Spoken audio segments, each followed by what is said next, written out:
Emotionally, is it any different for you? The essence of the fight is the same. This is the same type of fight that I've had every fight. I take it with the same approach and just a little better at everything. And, regardless of the results, I'm going in there happy that all the prep's been done, and that I'll walk away, a better person. With that in mind, we're all looking back at the first fight, seeing what we can glean from that and breaking it down. Is there value in that first fight? I mean, we know you were injured and this is a different time, but I mean, do you feel that there's value in watching and breaking down that first fight? I think if you break down the first fight, you can walk away with a lot of minor victories, and you can be proud of. I can be proud of an achievement such as getting over adversity, but the older day, he catches you on the wrong day, he puts you out. He hits like a truck. He's dangerously explosive. He's number one for a good reason.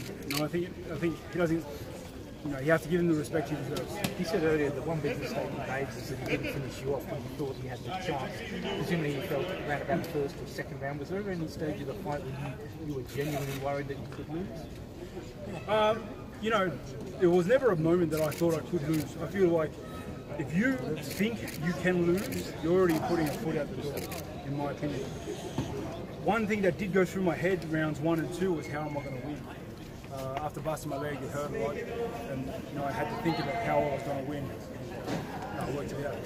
How long did it take you to process that? That's an interesting problem when you were down 2 rounds. Yeah, probably at the end of the second when I saw him drop off the cliff in round 3, and I kept doing the same thing. I kept coming at him. I kept to the game plan, and that paid off. I could see it starting to work. I could see him starting to fade, and then it was just a matter of who wanted it more.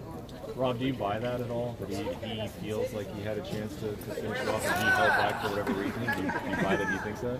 Who am I to tell him how he feels? I think he did feel that. But I was comfortable. I wasn't comfortable. I had it was a very, very hard fight. I have a lot of confidence in my team. I have a lot of confidence in my programs and the training that we do, preparation involved. So, with undoubted confidence in that, it's hard to lose. A lot's made of his kind of odd timing, his odd rhythm. Now that you've had 25 minutes, I mean, is it more easy to deal with, more easy to break down? You'd think so, but you look at him, not really. He's a very unorthodox, explosive guy. He's built like a specimen. He's got very high quality skill sets. He's a dangerous guy on the best of days, honestly. So I'm going to go in there giving him the respect of the threat that he is. I'm going to do everything in my power to put him away. When you were here about 2 months ago, me and you were traded about his weight cut. How he didn't make weight. You said if he didn't make weight, you weren't going to fight him this time around, and you just wouldn't take the fight. Is that still the case? It's a long flight to Chicago. If I travel 22 hours, I'm fighting someone. Speaking of weight cuts, Dan said he thought about bringing the weigh-ins back to the old way on stage that everyone sucked out rather than the early weigh-ins. Do you like the early weigh-ins instead, or do you want to go back to the old way? Two things. I like the earlier weigh-ins because of my own reasons. It's nice to be able to hydrate that long, but I'm happy to go back to the old weight cuts. I think those dudes that are really pushing the boundaries, making it hard for themselves, I want them to suffer a little bit more. You know what I mean? Sure.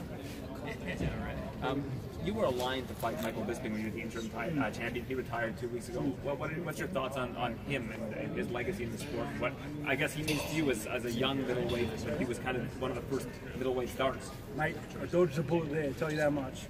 But no, all jokes aside, I was actually a big fan of his. He was one of the earliest fights I can remember watching in the UFC. I look at him and I see a warrior. You can see, you look at his face and it screams warrior. He's been on the wrong end, he's been on the good end, he's become champion, he's persevered, he's made money. You've got to respect the guy. You've been very gracious about this, Rob, but you didn't fight Bisping, you didn't fight GSP, you're having to fight Yoel back-to-back fights. Is there any part of you that's just like, acknowledges you kind of got a short end of the stick there, just a little bit in terms of opponent? I don't think I got the short end of the stick. Walked into the title, that was great. I get to fight the same dude I beat once. Hey, look at things. What are your thoughts? Obviously, you're fighting Romero. We mentioned Bisping, we mentioned GSP both being out of the picture now. Rockwood's going up to light heavyweight. The middleweight division kind of opened up for quite a bit since you're coming back from your injury. What are your thoughts on this division? You look at it, and a lot of people that weren't in the division are leaving. So has it really opened up that much? same top 5 guys are still there, still killing it. I think it's a great time to be a middleweight. There's a lot of opportunity, there's a lot of excitement. I think everyone just got to get through. It's a matter of winding up. I feel there's some stability in the rankings now. Me as champ taking on the number 1 contender as it should be. What do you think of Israel Adesanya? What do you think of Israel Adesanya? Young dude coming up. Looks like he's got a lot of skills.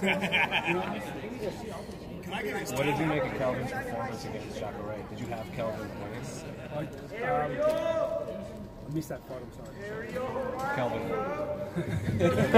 I pay attention to the results, but I missed that. During the prep, I don't really tune in for many fights. I kind of just keep my eyes on the prize. Sorry, are we still questioning that? Who is impressed with you Since my time off. Yeah, who's impressed you the most? Probably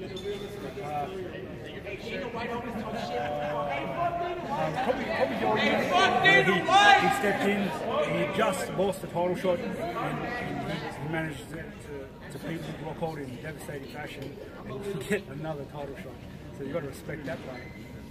What were going through your head when you're watching that fight? You know you're going to fight the next guy. You were there in person. It must have been kind of a surreal experience. I wasn't there in person. Oh, you weren't at that fight? Blessing in disguise. My daughter was born that week. Oh, wow. So I was back home watching from the home screen. Watching that fight, it was a pretty devastating knockout. I feel for Luke Rockhold. He didn't need to take that fight. It only shows his warrior spirit to take that fight anyway. The fans of Perth, I think it was great. They saved the card, those two. But it is what it is. Someone's got to win. Someone's got to lose. How was that 22-hour flight with the new one, by the way? It was all right, surprisingly. One, I don't do it. My wife does everything. Props out to Sophia. Says I don't give enough props. And two, yeah, she's been great the whole trip. I think because we're focusing on just her and not the other two sporties, she's You mentioned the long flight. Obviously, Australia and New Zealand have made a big weekend for you guys. You have 3 fighters on the card here. What does it mean to you, being the headliner on a card with some great young talent on it from that part of the world? It means the same amount as every other fight. I'm going in there, I'm going to do my thing, I'm going to come across honourable and respectful regardless of the outcome, and walk away a better fighter. Thank you very much, guys.